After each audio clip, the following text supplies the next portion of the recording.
Nama saya Kak Hindrati, saya merupakan peneliti independen IANFU Indonesia yang sudah dimulai berkecimpung sejak tahun 1999 sampai hari ini.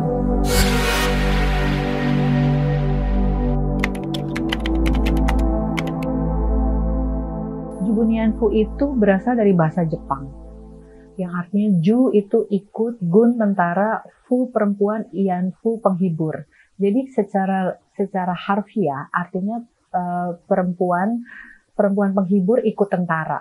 Tapi sebetulnya istilah ini mengandung makna yang khusus karena tidak sama dengan arti harfiahnya. Jubun IANFU itu sebagai prostitusi komersil, padahal dia mengacu pada istilah khusus.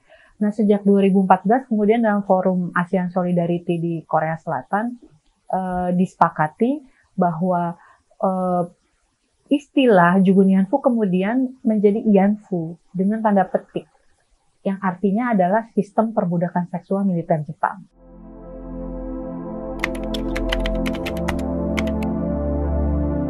Sebetulnya dimulai ketika saya bekerja di kantor berita Internews Indonesia waktu itu ya, pada tahun 1999. Di situ saya bekerja sebagai jurnalis dan kemudian ada satu kesempatan saya membuat liputan tentang isu IANFU ini pertama kali. Nah, pada waktu itu media-media masih sangat jarang sekali mengcover isu ini karena memang secara umum isu ini juga sangat populis dan kemudian masih sangat terbatas ya literatur dan sebagainya. Saya bertemu dengan tokoh-tokoh yang menjadi pionir gerakan IANFU Indonesia dan juga pengungkapan fakta isu ini seperti Dr. Koichi Kimura dan juga Budi Hartono. Dan dari situ kemudian saya seperti terpanggil ya, seperti punya panggilan hati nurani sebagai generasi muda dan juga perempuan muda, waktu itu masih sangat muda. Dan akhirnya meskipun saya berganti-ganti pekerjaan, tetapi saya punya fokus kecil gitu ya. Saya selalu meluangkan waktu meskipun kemudian saya tidak lagi bekerja sebagai jurnalis dan kemudian terlibat berbagai kegiatan di gerakan aktivisme gerakan perempuan Indonesia. Tahun 2006 itu di Jaringan Advokasi Jubun IANFU Indonesia bersama teman-teman NGO dan juga individu-individu yang mendukung isu ini, dan kemudian pada akhirnya kita melakukan banyak advokasi dari mulai aksi demo di depan Kedutaan Besar Jepang atau merespon pemberitaan-pemberitaan yang tidak atau mendiskreditkan isu ini. Saya memutuskan menjadi peneliti independen karena saya melihat bahwa di ranah advokasi sudah banyak orang-orang yang ada di sana gitu. Tapi kemudian saya melihat isu ini belum banyak berkembang kan waktu itu, sehingga saya melihat butuh banyak penggalian, terutama misalnya saya ketika advokasi bersama teman-teman mengunjungi beberapa IANFU yang sudah meninggal tentunya seperti Suhana dan lain-lain yang saya belum sempat gali, tapi beliau-beliau itu sudah pada meninggal. Nah, kemudian mungkin saya merasa ketika saya bergerak sendiri, itu akan lebih jangkauannya lebih luas. Sejak itu saya memang berkelana dari berbagai tempat di Indonesia dan mencoba mencari para survivor ini.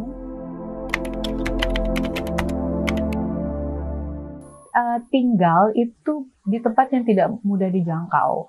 Artinya mereka tinggal di pedesaan, segelintir yang tinggal di tengah kota ya, kota-kota kecil, kemudian tinggal di gunung bahkan atau di pulau-pulau kecil yang dimana saya juga harus menyeberang laut, bahkan juga harus melalui tantangan yang alam yang berat, misalnya menyeberang sungai yang ada buayanya dan sebagainya ketika ke Pulau Buru.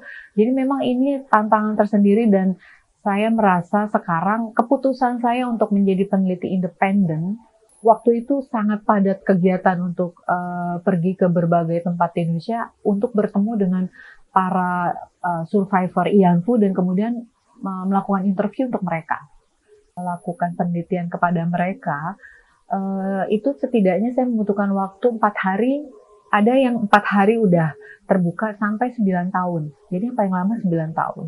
Karena ini kan sebuah kisah yang sangat personal, sensitif, dan kemudian juga para survivor itu juga punya hak untuk menolak jika mereka merasa tidak nyaman ketika saya bertanya dan sebagainya. Ini yang memang perlu waktu sebelum memulai wawancara yang sesungguhnya begitu. Cuma sabar dan kemudian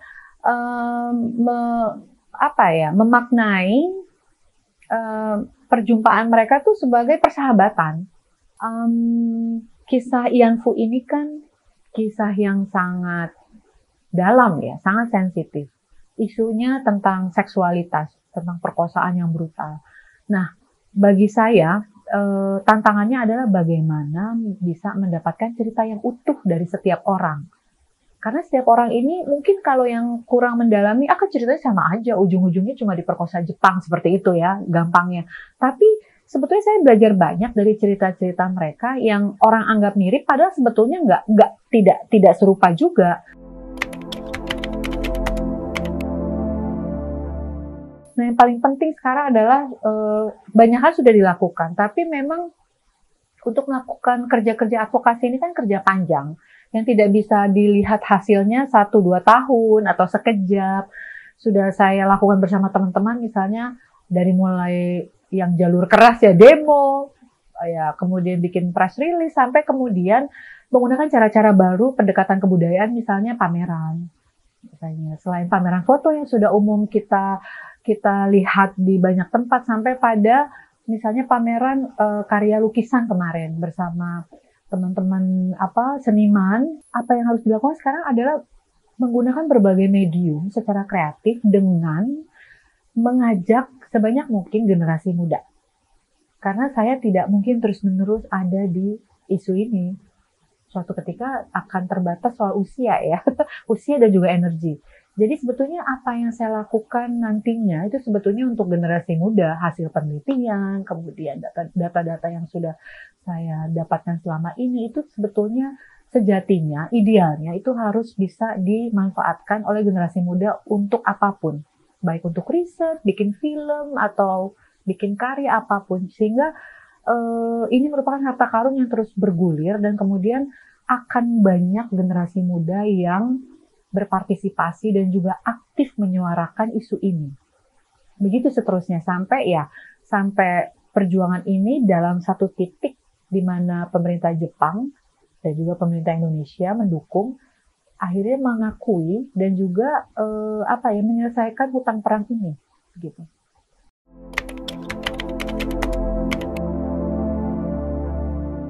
Pelajaran hidup, ini pertanyaan sederhana tapi cukup berat ya.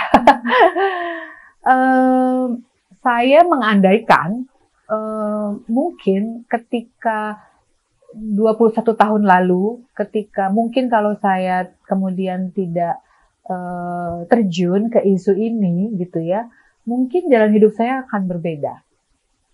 Tapi sekarang ini saya berada di sini sekarang ini karena kemudian saya bersinggungan dengan isu ini.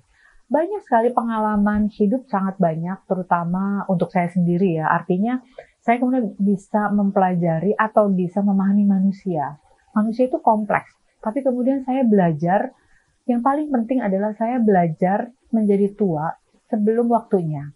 Jadi bagaimana menghadapi orang tua, bagaimana melihat psikologi mereka, bagaimana kesulitan saya di lapangan bertahun-tahun dengan mereka, sehingga saya bisa melihat kendala-kendala orang tua sebelum waktunya. Jadi sebetulnya menjadi tua saja satu problem ya, ketika seseorang menjadi tua. Ditambah lagi bagaimana ketika seseorang menjadi tua, dengan latar belakang dia menjadi korban perang, itu nggak gampang. Sehingga saya jauh secara personal pasti ada sesuatu, misalnya saya lebih empati, lebih sabar, lebih merasa bersyukur dengan diri sendiri. Artinya dengan kondisi apapun saya, itu masih jauh ada lagi orang-orang atau mereka-mereka yang jauh lebih dramatis lagi kehidupannya. Saya nggak pernah menyesal karena sudah menjadi bagian dari generasi muda yang memutuskan untuk ikut berjuang dengan mereka. Meskipun saat ini mereka sudah banyak yang meninggal. Tapi setidaknya dari hasil riset saya, itu kemudian saya sudah simpan catatan sejarah itu, dan saya berharap di waktu yang baik dan juga di situasi yang tepat itu bisa dipublikasikan untuk dibagi ke generasi muda sehingga kita semua bisa belajar dari sejarah yang pahit itu dan tidak mengulang peristiwa perang, bahwa perang apapun alasannya itu akan menghancurkan kemanusiaan dan kemudian akan merusak generasi muda, khususnya perempuan dan anak.